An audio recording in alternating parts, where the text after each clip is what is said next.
અંકલેશ્વરના golden bridge Narmada નદી કિનારે પિતરાઈ બહેનને બચાવવા જતા ભાઈ નદીના વહેણમાં તણાયો હોવાની ઘટના સામે આવી છે. અંકલેશ્વર ગોલ્ડન બ્રિજ પાસે ફોટોગ્રાફી કરતી વેળા બહેનનો પગ લપસ્યો. ભાઈએ બચાવવા જતા ભાઈ ઊંડા પાણીમાં ગરક થઈ ગયો હતો. અન્ય લોકો યુવતીને બચાવી લીધી, પરંતુ યુવકનો 24 કલાક બાદ પણ કોઈ અતોપત્તો નથી. સામાજિક કાર્યકરો અને ફાયર ટીમ તેમજ સ્થાનિક તરવૈયાઓએ યુવકની શોધખોળ શરૂ કરાઈ હતી. અંકલેશ્વર નજીક આવેલા ગોલ્ડન બ્રિજ પર શનિવારે એક દુર્ઘટના બની. ફોટોગ્રાફી કરતી વખતે એક યુવતીનો પગ લપસતા તે નર્મદા નદીમાં તણાઈ હતી. તેને બચાવવાના પ્રયાસમાં સાથે રહેલો યુવાન પણ નદીમાં પડ્યો હતો અને લાપતા બન્યો છે.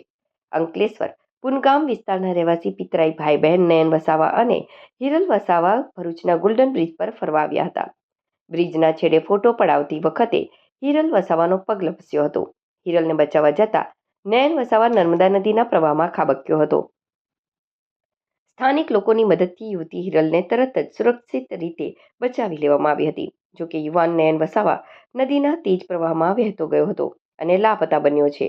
જોકે યુવતી નદીના વહેણમાંથી બહાર કાઢવામાં આવી ત્યારે તેનો મોબાઈલ પાણીમાં ભીનો થવાના કારણે બગડેલો ન હતો અને તેના મોબાઈલનો લોક ખોલી તેના પિતાને જાણ કરવામાં આવી હતી. ઘટનાની જાણ થતાં જ સ્થાનિકો અને ફાયર વિભાગની ટીમ સ્થળ પર પહોંચી હતી. ફાયર વિભાગ દ્વારા નર્મદા નદીમાં બોટ અને તરવૈયાઓની મદદથી યુવાનની શોધખોળ માટે સર્ચ ઓપરેશન શરૂ કરવામાં આવ્યું, જે હજુ સુધી ચાલુ છે.